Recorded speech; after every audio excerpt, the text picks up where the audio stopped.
Have you ever wondered how masterpieces are brought back to life after being hidden for decades? In the world of art restoration, every stroke and layer of paint tells a story. And this is especially true in the fascinating case of Isabella de Medici, a figure whose life was as colorful as the art commissioned in her honor.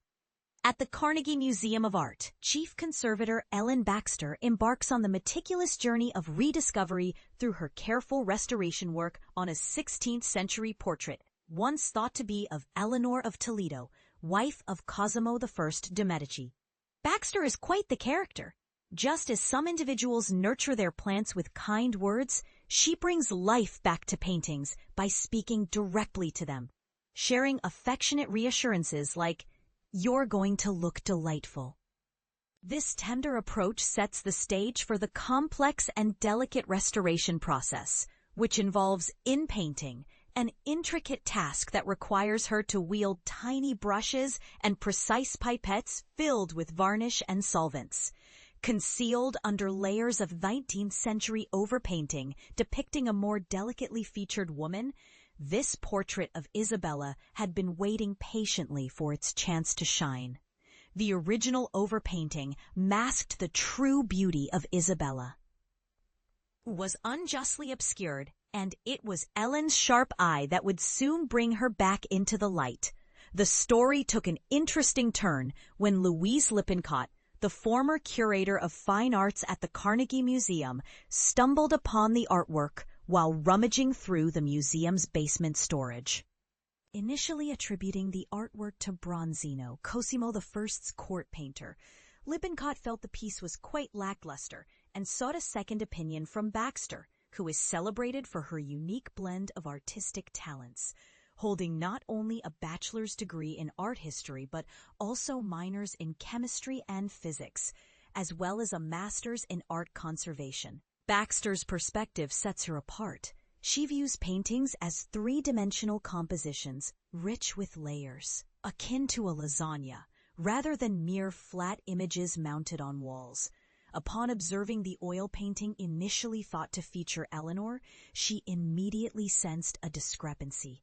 The visage lacked the depth and character she expected, seeming too blandly pretty, like something one might find on the lid of a Victorian cookie tin. Digging deeper, she examined the back of the painting and made an intriguing discovery via a helpful Google search. It bore the stamp of Francis Leadham, a reliner affiliated with London's National Portrait Gallery in the mid-1800s. Leadham was known for his painstaking work of transferring paintings from wood panels to canvas, a process requiring meticulous scraping and sanding. An X-ray further confirmed Baxter's instincts, revealing the hidden layers beneath the surface paint. Meticulously stripping away layers of grime and the Victorian touch-up revealed the genuine, more vivid features of the woman who posed for the artist. There is speculation that this masterpiece may have been created by Alessandro Allori, a student of Bronzino. Meanwhile, Lippincott conducted her own investigation and discovered a Medici-commissioned copy of the painting located in Vienna, which matched the clothing and hairstyle depicted in the artwork. This revelation led to the understanding that the subject of the painting was, in fact, Isabella de Medici, a known party figure celebrated during her time, but whose tragic fate was often overlooked.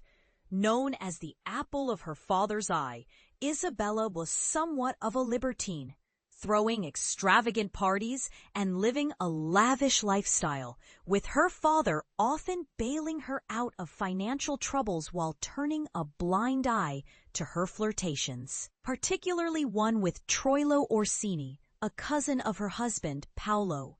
As dramatic as her life was, the aftermath of her father's death in 1574 marked a quick decline for Isabella. With her brother Francesco now the Grand Duke, he was less forgiving than their father and cared little for her indulgences. The exact circumstances surrounding Isabella's untimely demise in 1576 remain shrouded in mystery. But the official narrative maintained she died suddenly while grooming herself. Contrarily, rumors suggested she was strangled by her husband as retribution for her infidelities or to clear the path for him to marry his own mistress, Vittoria Acquaramboni. During restoration, Baxter uncovered that the urn Isabella clutched was not originally part of the painting. Its similarity to the one commonly associated with Mary Magdalene as she anoints Jesus led both Baxter and Lippincott to conjecture that it was perhaps added on Isabella's behalf. A symbolic gesture aiming to reclaim her narrative in a more virtuous light. "This is literally the bad girl seeing the light," Lippincott remarked, capturing the essence of Isabella's complex character. Despite her affinity for the subject and her evident artistry, Baxter diligently refrains from adding any embellishments beyond what she uncovers. "I'm not the artist," she emphasizes. "I'm the conservator.